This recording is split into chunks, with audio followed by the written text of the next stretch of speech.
Okay, so part three.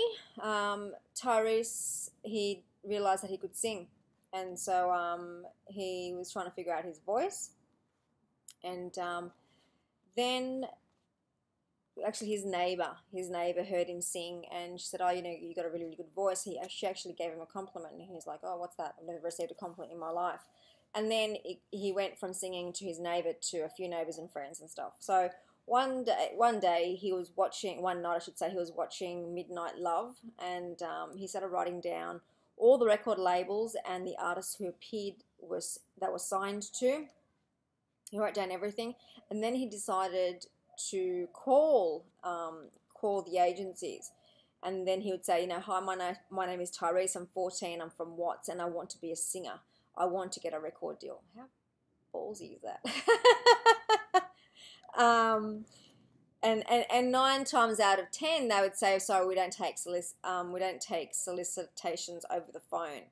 And then he would keep on ringing, and then he called until he called Priority Records, and a lady called Gail Atkins picked up the phone, and then he said the same thing, and he got a different answer, and she said, "Oh yeah, you can sing. Can you sing for me?" And he started singing, and then she actually, 2 months later, Angie ended up coming to meet him, and basically that's how things started for him. And then at school, he was talking about how there was a music teacher at the school called Locke, and which he got into, and there was a teacher called Reggie Andrews who was the music teacher, and he was a big influence on the music sector of the school and did quite well. And then Tyrese also talks about, which I think this is so interesting, he was desperate to go to school. Tyrese, desperate.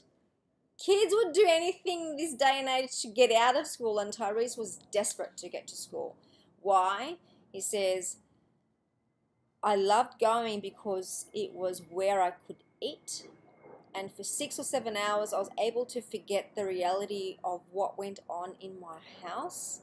I still hustled quarters and did odd jobs because I needed change to take the bus to school in the morning.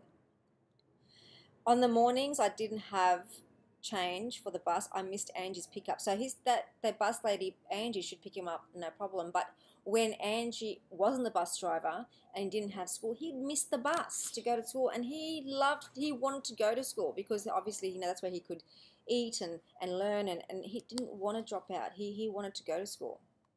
He said he would often think, "Getting to school should not be harder than school itself. No wonder there are so many dropouts.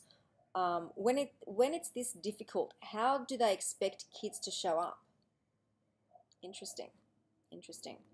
And then he says he remembers saying to himself, "Why is this happening to me? I'm a good kid. Why?" And then he said he got into the school, as I said, and that teacher, Reggie, said, "There's a commercial. They're looking for a black kid for a commercial. There's a plane going over." They're looking for a black kid for a commercial, and do you want to audition? And obviously Tyrese had no way of getting there. And then Reggie said, "Look, if you wait, I will take you, but it's got to be after I finish school hours and stuff." So they did. He took him, and as you can imagine, he took him, but it was too late. The auditions had finished, and he saw the lady, and he said to her, "Please, can I please audition?" And she said, "Look, you're too late." And he explained that, I had no ride and I had to wait for Reggie to take me, and Reggie actually backed it up, and she listened, and she couldn't believe what she heard. She was amazed by his voice, and obviously, to cut a long story short, he got the gig, he got the audition, and from that audition, he literally kicked off his career. And what I love this, because what he said was, years later, I realized how crazy it was that in the commercial that sparked my career, I was singing on a bus just like the one I had to take every day, a bus I usually couldn't afford. That represented many of my childhood struggles. Because of that commercial, I never had to take the bus again. It's so, oh my God. And then he talks about how He says, I use my messed up childhood to keep me motivated and to keep my life and career moving forward because I knew that hell is out there. I don't sit around and dwell on the past, and the way I'm able to get out of my own way, and I'm able to get out of my own way because to hold on to the past limits your future.